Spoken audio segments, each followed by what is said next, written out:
welcome to BanjoBenClark.com. I am Banjo Ben, your host here on the website to teach you how to play guitar and mandolin. This week is Banjo Week, the namesake instrument. We're going to learn a few solos for the wreck of the old 97 in the key of G. But this is a really cool lesson. Not only are we going to learn a couple solos, but we're going to learn how to build solos. So we're going to start out with that basic melody, get that in our head, and then I'm going to show you how I begin to fill in the holes with very basic rolls. And then in the third break, we're going to beef it up even more, adding a few little scruggs licks, some hammer-ons, and reinterpreting the melody just a little bit. Okay, so this is a huge lesson. If you're watching on YouTube or Facebook, here in a moment, I'll invite you over to the website, BanjoBenClark.com. You can join as a Gold Peak member, have access to this lesson, hundreds of other ones. This is over a 20-minute lesson. Plus, I have the tabs exactly as I've played it. And I have 3 different speeds of rhythm MP3 tracks that you can download and practice along with at home or on the road, but don't have a wreck of the old 97. We've got a big old lesson today. We're going to learn wreck of the old 97 on banjo. We're going to be in the key of G, standard G tuning on our banjos. What we're going to do first is just learn the basic melody, just made up of quarter notes and half notes. And we want to just solidify that in our mind, because then what we're going to do is learn how to build a solo. Okay, so then we'll take that basic melody and just slowly add a few basic rolls to it. And then we're going to beef it up on a third solo and add some hammer-on and also some scrug licks.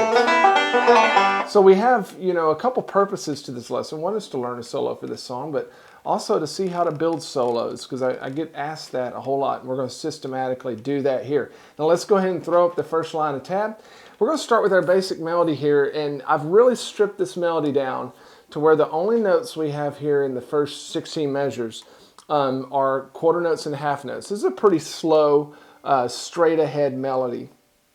So we've got 2 different kinds of notes, the quarter notes and the half notes. Another thing I want to mention is beneath each one of the notes, you'll see your pick hand indications. Those are the little numbers and letters with a circle around it. So a 1 would stand for index finger. A 2 with a circle around it means you play it with your middle finger. And a T with a circle around it means you play with your thumb. Now we've got a couple of quarter notes here in measure 1 that are the pickup notes, and they come in on beat 3. We're in 4/4 time. That means 4 beats per measure. So we come in on beat 3, so it'd sound like this. 1, 2, 3, 4, 1. And when we get to measure 2, we have 2 half notes there. Those get 2 beats apiece. You can tell they're half notes in this tab because the stems beneath the notes don't come all the way up to the note. They stop there, little short stems. So 1, 2, 3, 4. We get to measure 3, we have a half note.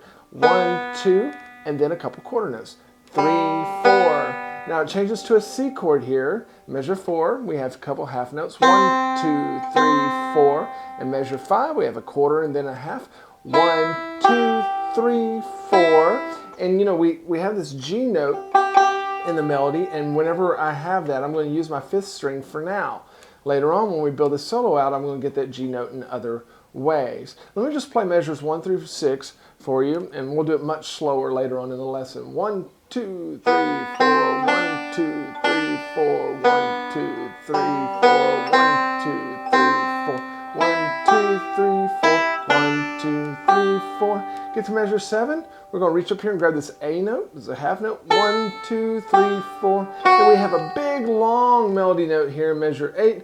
It's a whole note. It holds for all 4 beats of measure 8. 1, 2, 3, 4. And it even holds over into the first 2 beats of measure 9.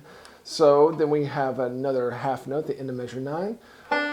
Then we go back into measure 10. 1, 2, 3, 4, 1, 2, 3, 4. We've seen this type of stuff before.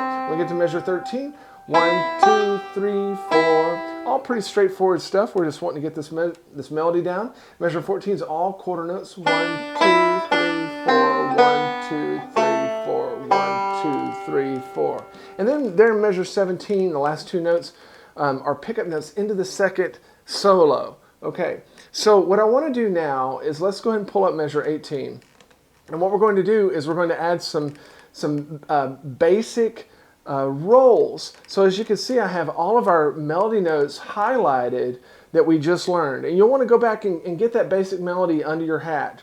Be able to play through that cleanly, know how the song goes.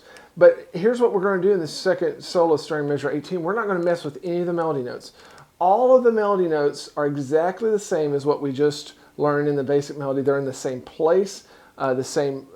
We're finding them in the same ways. We're just going to talk about how to add notes in there to solidify it, to thicken it up just a little bit. Now, when we get to the third solo, we're going to find different ways to play the melody notes, and we're also going to move them around a little bit in the timing.